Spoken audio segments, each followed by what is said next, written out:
Halo Sobat Seni, salam jumpa kembali di kanal YouTube saya, Imelda Stefani. Kali ini kita akan membahas tentang elemen desain. Buat apa sih elemen desain itu? Saya yakin dan percaya kalian bingung ketika mendapatkan tugas untuk membuat kritik seni rupa. Nah, di sini untuk mempermudah kalian memahami bagaimana kalian harus membuat kritik seni, bisa dilihat dari manakah. Nah, kita akan membahasnya satu persatu. Selamat menyaksikan. Merupakan elemen desain paling utama dan paling dasar. Nah, saya pernah membahas di video sebelumnya tentang one line art. Kenapa itu sangat berguna untuk diketahui, karena garis bisa menerangkan karakter atau sifat seseorang maupun makna dari sebuah lukisan. Bisa dilihat dari garis vertikal yang biasanya umumnya adalah menerangkan tentang sesuatu yang spiritual atau keagamaan. Garis horizontal adalah mencirikan garis kebersamaan atau kesetaraan, sementara diagonal tergantung dari arahnya nih, ke atas atau ke bawah, kiri atau kanan, karena setiap goresan yang dibuat itu pasti mempunyai makna yang sangat pribadi maupun yang sangat umum.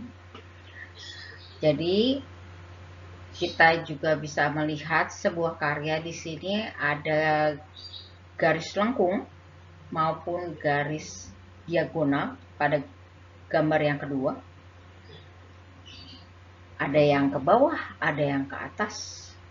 Lalu kita bisa tahu dari tebal tipisnya garis yang dibuat juga. Garis lengkung itu lebih pada hal yang fleksibel, tapi tergantung nih di mana letaknya dulu. Oke. Lalu ada lingkaran di situ. Lingkaran itu lebih pada unity atau kebersamaan, keutuhan, karena dia tidak ada sudut. Jadi bisa juga mengartikan tentang sesuatu yang spiritual. Mungkin dari kalian berpikir bahwa seni tidak ada hubungannya dengan bidang studi lainnya. Namun, seni sebenarnya adalah satu-satunya mata pelajaran yang mempunyai hubungan dengan segala aspek pendidikan atau bidang studi. Seperti di sini kita belajar tentang shape atau bentuk atau raga, ini sebenarnya kita pelajari juga di matematika kan. Hanya di matematika kita belajar bagaimana mencari keliling, luas dan volume, sementara di sini lebih kepada bagaimana cara menggambarnya. Nah, setiap raga mempunyai arti masing-masing. Jadi kalau kalian melihat ada lukisan atau patung, itu kalian bisa mengetahui artinya satu demi satu. Seperti misalnya bulat atau lingkaran. Itu kalau kalian perhatikan, dia mau gimana pun tetap sama. Sehingga itu melambangkan tentang sesuatu yang konstan, yang fokus, dan yang bersatu, karena dia tidak ada sudutnya. Sementara segitiga itu lebih pada sesuatu yang dinamis, sesuatu yang stabil, sesuatu yang berenergi. Juga ada religinya nih. Kalau kita perhatikan seperti segitiga itu artinya trinitas kalau di ajaran agama Kristen.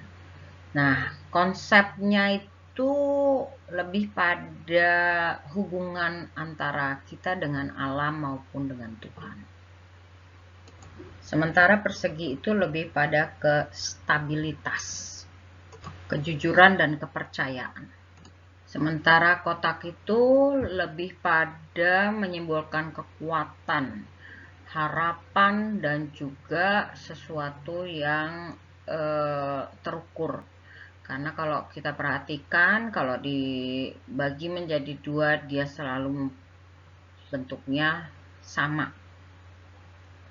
Nah, pada saat kalian memperhatikan sebuah karya seni, kalian lihat bentuk apa yang kira-kira paling menonjol dan paling banyak digunakan oleh si seniman itu sendiri.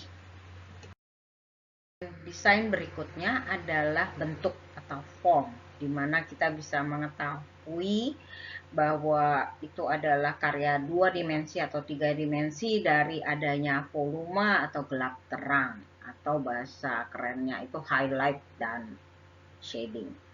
Nah, buat apa itu dilakukan oleh si seniman? Bukan hanya sekedar supaya orang tahu dia punya teknik yang keren atau apa gitu, tapi agar tidak salah mengartikan gambar, memudahkan kita untuk mengetahui, oh oke, ini pundaknya, oh ini batas leher dengan wajahnya seperti digambar di sebelah kiri. Berikutnya adalah tekstur. Kita bisa tahu tanpa meraba sebuah karya lukisan atau karya seni itu dari bagaimana si seniman itu membuat teksturnya. Apakah kasar, halus, lembut, bergelombang, reflektif maupun berpori. Nah, pada karya patung misalnya ya, atau karya lukisan itu biasanya kalau kalian pergi ke galeri seni atau ke museum itu ada garis kuning, di mana kita tidak boleh melewati garis tersebut atau jarak pandang itu. Kita juga biasanya nggak bisa menyentuh sebuah karya seni. Kenapa? Karena biasanya itu bisa mempengaruhi kualitas warna, bentuk, tekstur dari sebuah karya seni itu sendiri. Sehingga si seniman itu menggunakan lampu biasanya untuk mempermudah kita mengetahui tekstur yang digunakan tanpa harus menyentuhnya. Kita beruntung sekali tinggal di Indonesia karena kita mempunyai keberagaman pola atau pattern ini yang begitu kaya dari Sabang hingga Merauke. Sekarang kita punya 38 provinsi dan lebih dari bahkan ratusan suku bangsa di Indonesia ini, yang mana polanya aja untuk batik aja udah beda-beda satu sama lain. Nah, di sini saya menggunakan beberapa contoh dari optical illusion. Mungkin kalian pernah belajar tentang optical illusion ini, hanya dengan membuat garis yang diwarnai gelap dan terang atau warna yang berbeda, maka kita seolah-olah berada di dimensi yang lain. Lalu saya juga menggunakan karya Zentangle, nanti kita akan bahas untuk episode lainnya. Oke, lalu juga motif batik. Di sini saya menggunakan batik dari Solo, juga dari Cirebon. Akhir elemen desain warna. Saya pernah bahas ini di video-video sebelumnya tentang warna primer, sekunder, dan juga tersier. Kalian bisa lihat karena setiap warna mempunyai maksud dan arti masing-masing. Oke, warna ini sangat penting untuk kalian pahami. Kalau kalian perhatikan kenapa anak SD pakai seragamnya warnanya merah, ya karena warna merah mengartikan semangat. Makanya anak SD kan semangat banget ya ketika kalian masih SD itu untuk pergi sekolah. Sementara kenapa anak SMP pakai seragamnya warna biru? Biru itu sebenarnya untuk memastikan fokus. Biasanya tuh umur-umur SMP itu memang sulit untuk fokus, sulit untuk konsentrasi, sehingga seragam SMP itu banyak yang menggunakan warna biru, termaksud juga untuk para pekerja di bank. Oke, lalu warna abu-abu digunakan untuk anak SMA, karena SMA itu biasanya labil, bingung mau kemana gitu loh. Mau kuliah ngambil jurusan apa, harus mengikuti kemauan diri sendiri atau orang tua, dan lain sebagainya. Itu sebabnya negara kita menggunakan warna abu-abu untuk seragam SMA-nya.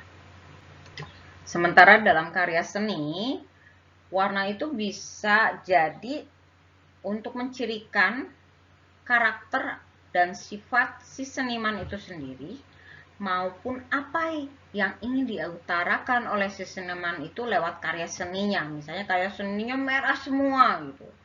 Nah, itu biasanya bukan karena sifat atau karakter si senimannya, melainkan apa yang ingin diutarakan seniman lewat karya seninya. Kita lihat dari sudut pandang manakah karya seni itu dibuat. Nah, dengan seni pertunjukan juga punya elemen-elemen sendiri yang berbeda. Seperti durasi itu menentukan lama panjangnya waktu pertunjukan. Lalu nada yang digunakan dari tinggi rendahnya irama. Lalu ritme irama yang beraturan. Tempo, kecepatannya bagaimana. Dimana kita tahu itu lagu rock, lagu pop, dan lain sebagainya itu kan dari ritmenya, dari ritme dan temponya. Lalu dinamis atau tidaknya, atau keras lembutnya bunyi, dan juga melodi. Nah, teman-teman, jadi elemen desain ini mengapa begitu penting? Sama seperti kita juga mempunyai sifat dan karakter masing-masing. Seni pun begitu, maupun seni rupa maupun seni pertunjukan mempunyai sifat dan karakter masing-masing. Itu yang sebenarnya harus kalian gali. Memahami seni adalah memahami diri kita sendiri. Kita masing-masing mempunyai ketertarikan pada seni yang berbeda. Ada yang suka karya-karya naturalisme, ada yang suka ekspresionisme, ada yang suka gaya kubisme, dan lain sebagainya. Nah, galilah apa sebenarnya ketertarikan kalian pada diri kalian sendiri lewat karya seni yang kalian buat. Apapun itu, seni rupa maupun seni pertunjukan. Saya mengajak kalian untuk juga datang ke galeri seni maupun seni pertunjukan untuk melatih mengolah rasa kalian. Itu sangat penting sekali sehingga kalian bisa mendapatkan perasaan-perasaan atau emosi-emosi yang baru dari kalian. Mengetahui karakter kalian sendiri, karena seni adalah terapi buat diri kita. Sampai bertemu di video-video selanjutnya. Jangan lupa untuk share, like, subscribe, dan komen. Bye-bye.